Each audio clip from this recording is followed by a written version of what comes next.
রহমতুল্লাহ। তো আমি ক্লিন্টন কুমার গোপ, আমার পূর্বের নাম ছিল, আর বর্তমান নাম হচ্ছে নোটারি পাবলিক করার পর রাখা হয়েছে আব্দুল্লাহ। আল্লাহ অনেক পছন্দ, আল্লাহর বান্দা। তো দোয়া করবেন আল্লাহর বান্দা যেন দুনিয়া ফিরে যেতে পারি। আমিন। তো আমার বাড়ি হচ্ছে গোবিন্দসী বাজারেই, ইউনিয়ন গোবিন্দসী, উপজেলা ভরপুর, জেলা টাঙ্গাইল। তো আমি পেশায় হচ্ছে একজন engineer, triple engineer, electrical layout ডিজাইনের কাজ করি। আর পাশাপাশি ল করতেছি, ওই হিসাবে কোর্টেও মাঝে মাঝে যাওয়া আসা আছে, কাজ করি। তো এই হচ্ছে আমার পরিচয়। আর থাকা হয় ঢাকা মোহাম্মদপুরে থাকি। আর এখানে মা বাবার সাথে মাঝে মাঝে আসা হয়, এই আর কি। তো formality। তো আর ইসলামের বিষয় হচ্ছে আমি আহ ছোটবেলা থেকে দেখতাম যে আমার মা বাবার উপর বিভিন্ন নির্যাতন হইতো, আমার ফ্যামিলি থেকে, আমার না বললে বিষয়গুলো আসলে না। তো আমার চাচা অনেক নির্যাতন করতো আমার মা বাবার উপর। আর এলাকার সবাই জানে যে আমার বাবা কতটা ভালো মানুষ, মানে হিন্দু মুসলিম নির্বিশেষে, এখনো বলবে তো অনেক ভালো মানুষ বিদায় তাকে অনেক প্রচুর পরিমাণ নির্যাতন করছে। তো দেখতাম, তো আমি মনে মনে ভাবতাম যে এদেরকে ধর্মীয় শিক্ষা নাই, মানে জুলুম করা এই বিষয়টা তো কোনো ধর্মে নাই।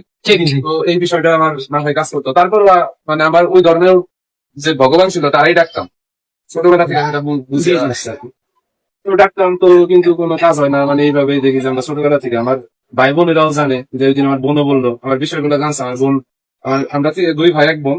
আমার বড় বোন নিউজিল্যান্ড প্রবাসী, ওখানে সিটিজেন, হাজবেন্ড ওখানে নিজস্ব বাড়ি গাড়ি সব আছে, আলহামদুলিল্লাহ তারা ওখানে ভালো আছে। আর ছোট ভাই কলেজে পড়ে ঢাকাতে, অনার্সে। আর আমরা ভাই বোনেরাও দেখছি ছোটবেলা থেকে আমার আব্বা আম্মা কতটা দুরুনের শিকার ছিল, আমরাও সাথে সাথে ছিলাম। তো ওই যে দেখলাম ধর্মীয় শিক্ষা নাই, তারপরে ওই ধর্মেই সবকিছু আমি ভগবানের বিশ্বাস করতাম, মন্দিরে যেতাম। আমিও একসময় ইসকনে যেতাম, স্বামীবাগ ইসলাম। তো ওরা যে এতটা উগ্রপন্থী এগুলো আমি জানতাম না একদম। ইন্ডিয়ার একটা সাথে ওদের ইয়ে আছে। তো যাই হোক, হয়তো আমি ভিডিওতে বলতেছি মেরে ফেলতে পারে, আমি ওই মৃত্যু দেখে ভয় পাই না। কারণ যে আল্লাহর বান্দা, সে কখনো মৃত্যুকে ভয় করবে না, এর জন্য জীবন দিতে জিহাদ করতে প্রস্তুত। তো এই যে আমি বলতেছি ভিডিওতে, আমার তাদের সমস্যা নাই, মানলে মেরে ফেলবে, মরতে হবে, আজ না হলেও কাল মরবে। তো পরবর্তীতে তো এইভাবে দেখতাম। তারপরে আমার অনেক কুসংস্কার দেখতাম যেগুলো আমার পছন্দ ছিল না। তো বিভিন্ন কুসংস্কার গুলা, এগুলা ফিউচারে হচ্ছে আমি কালকে আমি গোবিন্দসী একটা গ্রাম মসজিদে ইয়ে করছি, ওইখানে আমার অনেক জীবনের কাহিনী গুলো আমি তুলে ধরছি। ভিডিও তো না করার কারণে জানে না, কালকে আমার অনেক জীবন লাইফের গল্পগুলো বলছে। তো অনেক কুসংস্কার, যেমন এই যে পুরানোর বিষয়টা।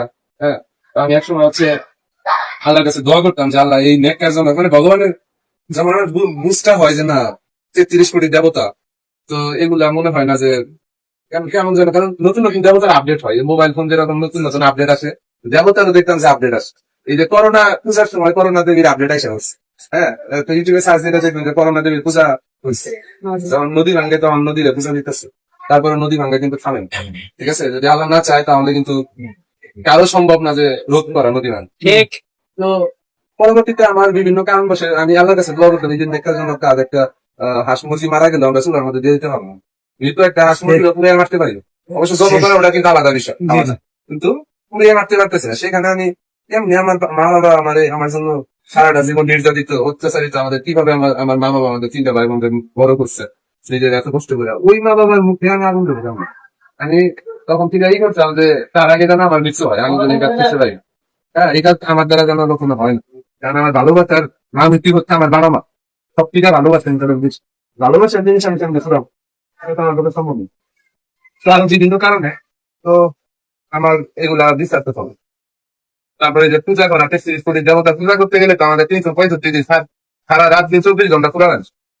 হ্যাঁ, এক দেবতার নিয়ে থাকবে, আরেক দেবতা তৈরি করবে, অনেক কারণ আছে। তো আমি বিভিন্ন ধর্মের বিষয় আমি জানার চেষ্টা করেছি, মানে জানতে হবে, প্রত্যেকটা ধর্মে জানতে হবে। ঠিক, পৃথিবীতে ধর্ম আছে কয়েকশো, 200-300 মতো মনে হয় যে ধর্ম আছে, যেগুলো সার্কেলে দেখা যায় ছোট বড় মিলে। তো অনেক ধর্ম, যদিও খ্রিস্টানরা কিন্তু সংখ্যা গরিষ্ঠ পৃথিবীর ভিতরে, কিন্তু ওদের ভিতরে নাস্তিক বেশি। ওরা নামে হলো খ্রিস্টান, কিন্তু হচ্ছে ওরা কোনো দেব দেবতা বা হচ্ছে কারো মানে নাস্তিক, সৃষ্টিকর্তা একজন আছে এটা ওরা বিশ্বাস করে, ওরা এই দুনিয়া নিয়ে ব্যস্ত। তো কিন্তু অপরদিকে হলো